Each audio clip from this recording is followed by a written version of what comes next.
It's a new day on Tesla Shorts Time, daily episode 498. Coming to you from Vancouver. It's June 3rd, 2026. Plenty going on in EV land. Let's get to it. Halifax gets its first Supercharger site under construction, extending the network into Atlantic Canada for the first time. US EV registrations fell for the 8th straight month, according to fresh motor intelligence data. The decline spans multiple models and occurs against rising competition plus shifting buyer incentives. Tesla has not announced major pricing or inventory moves to address the pattern. The streak raises questions about demand elasticity in the largest EV market. Earnings commentary later this quarter may address any mitigation steps. While sales pressure builds at home, Tesla is still pushing software forward with the latest FSD updates.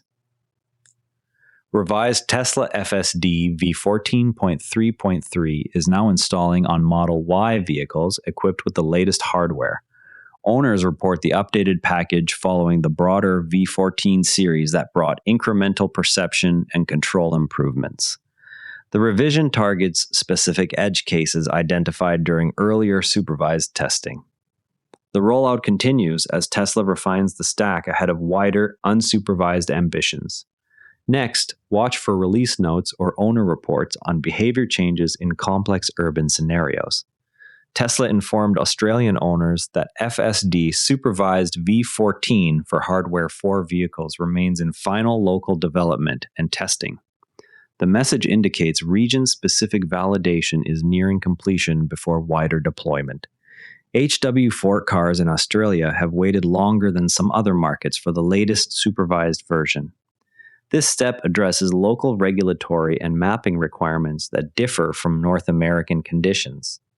Attentive listeners should monitor for the first confirmed installs in the coming weeks.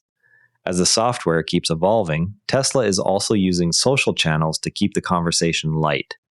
The official Tesla account posted an image captioned, "My car also has FSD," alongside a humorous vehicle comparison. The post continues the pattern of using light social content to highlight the feature's growing presence during the V14 rollout. Tesla also posted a playful reference to the fictional Smuggler's Bay with the line, "The first rule of Smuggler's Bay is, you do not talk about Smuggler's Bay. Geez." The account often uses short, humorous posts to engage followers outside technical updates. It shows the brand maintaining a casual tone on X, even as major programs advance. Tesla reached a new cumulative sales threshold in the United Kingdom amid rising pressure from European and Chinese rivals. The milestone reflects steady demand for the Model Y and Model 3, despite a broader market slowdown. Local pricing adjustments and availability of refreshed variants supported the result. The company now faces direct competition from several new battery electric entrants in the same segments. Future quarters will show whether the UK trajectory holds against these challengers. The Model X ranked as the top-selling used electric vehicle in recent North American data, while hybrid models continued gaining share overall. Strong residual values for the three-row SUV reflect sustained demand from buyers seeking larger battery electric options. The result stands out against slower used EV volume growth in other segments. Tesla's earlier production ramp and warranty coverage likely contribute to the model's appeal on the secondary market. Observers will track whether refreshed Model X inventory sustains this position. BYD leads EV sales in the UK, Australia, and Brazil combined.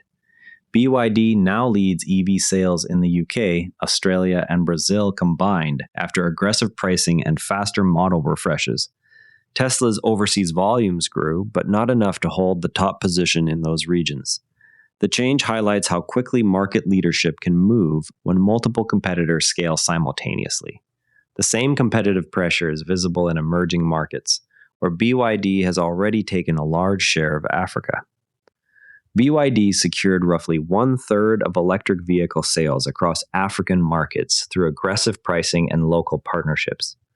Tesla's later entry focuses on establishing a foothold via a planned presence in Morocco rather than immediate volume across the continent. The contrast highlights differing go-to-market approaches between the two companies in emerging regions.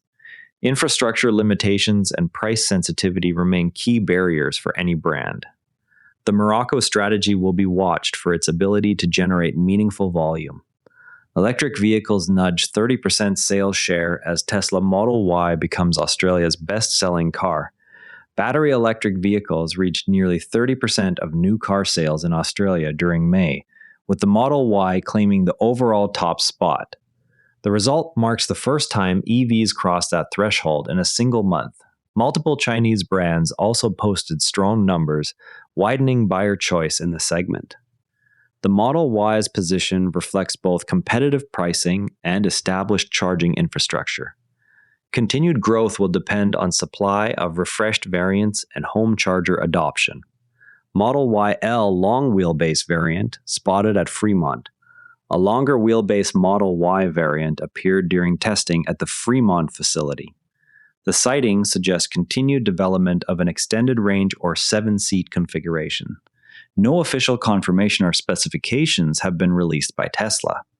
The vehicle's presence at the California plant indicates the program remains active alongside other refresh efforts. Production timing and market allocation remain open questions. That platform flexibility ties directly into how Tesla approaches engineering decisions overall. Taking a step back from today's headlines, the appearance of a longer wheelbase Model Y at the Fremont test track challenges the assumption that Tesla only iterates on existing platforms rather than spawning distinct variants. The sighting suggests the company is willing to stretch the Model Y architecture for specific market or seating needs without waiting for an all-new skateboard. This approach keeps development costs and timelines shorter than starting from a clean sheet. Engineering data from prior Tesla refreshes shows that wheelbase extensions of roughly 150 to 200 millimeters can be achieved with relatively modest changes to structural castings and battery pack length. Those changes preserve the majority of shared tooling and supplier relationships while unlocking new cargo or passenger configurations. The economics favor this route when the incremental volume justifies the added complexity at the assembly plant. The practical implication is that Tesla can respond to segment gaps, such as 7-seat demand or longer range utility, without diverting resources from next-generation programs. If the Model YL reaches production, it would test whether buyers value the added space enough to offset any efficiency or handling trade-offs. The next visible signal will be whether similar variants appear in regulatory filings or at other test locations. While the product side experiments with variants, the charging network is quietly expanding in new regions.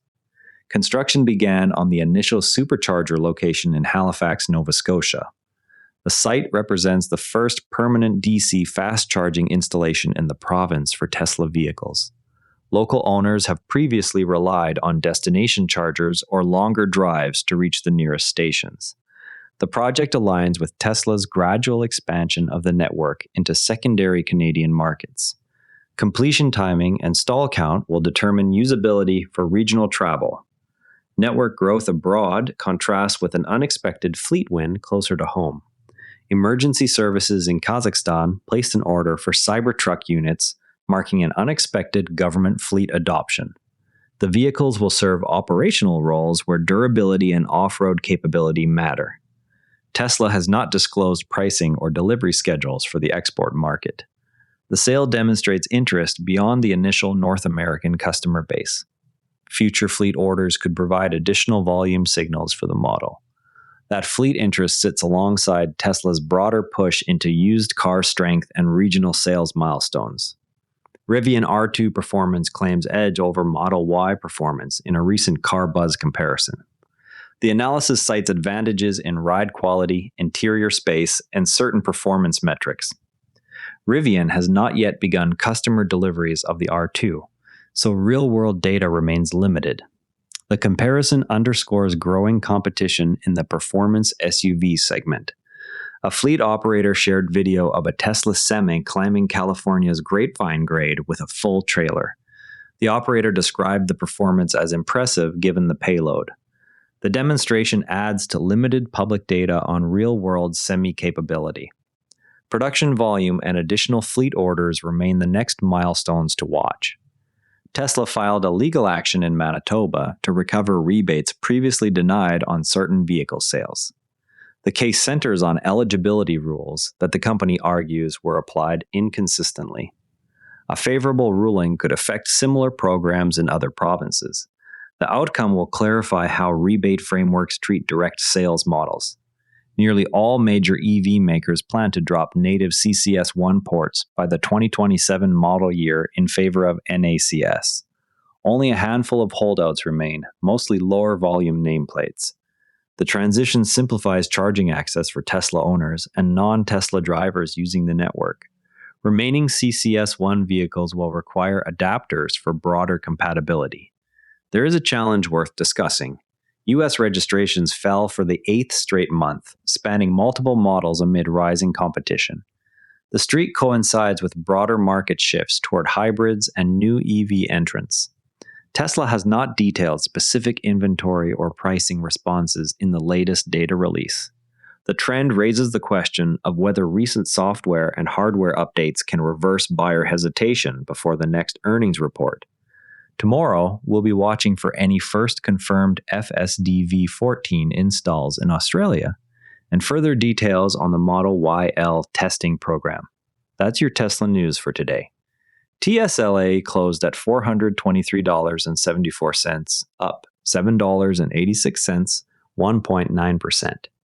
If you found this useful, a rating or review on Apple Podcasts or Spotify really helps new listeners find the show. You can also find us on X at Tesla Shorts Time. I'm Patrick in Vancouver. Thanks for listening, and I'll see you tomorrow. And before you go, this show is part of the NARA Network, a family of daily podcasts covering tech, science, markets, and more. If you enjoyed today's episode, give Planetarian Daily a listen. Daily breakthroughs in science, health, and longevity. You can explore the whole lineup at neuranetwork.com. This episode used AI voice synthesis of my voice. Editorial selection and analysis are my own.